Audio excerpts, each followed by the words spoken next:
Ake ngikhulume ngosizi lesibhamu noma ngosizwi lomese. Uyabona mawusemcimbini noma ngabe uhleli nezinsizwa zakweni impela ozalwa nazo, noma ngabe uhleli nezinsizwa zendawo, ufaka isibhamu la enqulwini noma ufaka irambo yakho la enqulwini, uma uke wathi uyagoba iyavela noma savela leso sibhamu leso, suka eduze kwalabo bantu.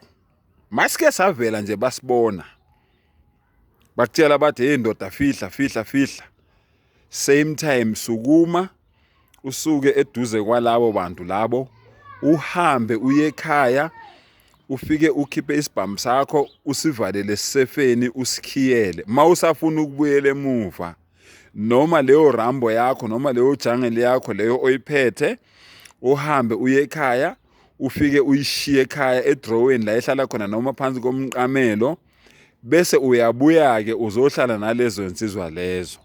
Ngoba usizi lwesibhamu nomese, uma ngabe kuke kwabonakala ukuthi wena unakho ukuphethe njengamanje uhleli nabanye abantu, uyafika usathane afike abahlebele athi nasi isibhamu silenge esihlahleni, nayi irambo ilenge esihlahleni, nayi ijangeli ilenge esihlahleni, niyekelani ngoba imali yenu le.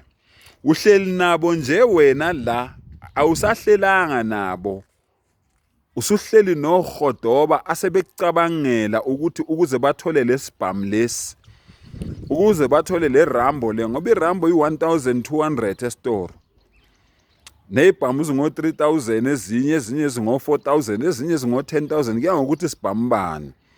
Sebeyacabanga bona ukuthi masingathatha lesibhamu lesi sikhehlile sivukile, uma singathatha lo mese lo njoba uyi-1200, masingawuthengisa ngo-700 bazowuthatha beshesha.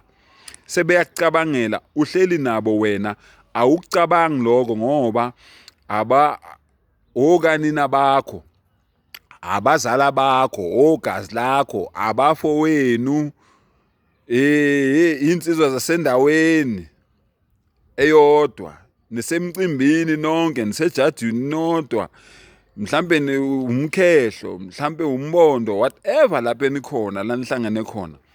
Kodwa ngithi kuwe, mase besibonile noma bayibona le jungle ukuthi uyiphethe, suka uhambe uye ekhaya, ufike usivalele sisefeni isibhamu sakho, umese wakho ufake edrowini la uhlala khona, bese uyabuya uzohlala nezinsizwa ngokukhululeka.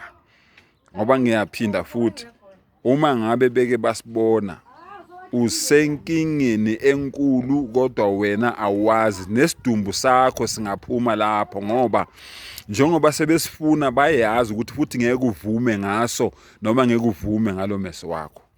Uvula ingqondo ke, uvula amehlo, ulalelisise. Umuntu incwadi engafundeki. Ngiyaphela lapho.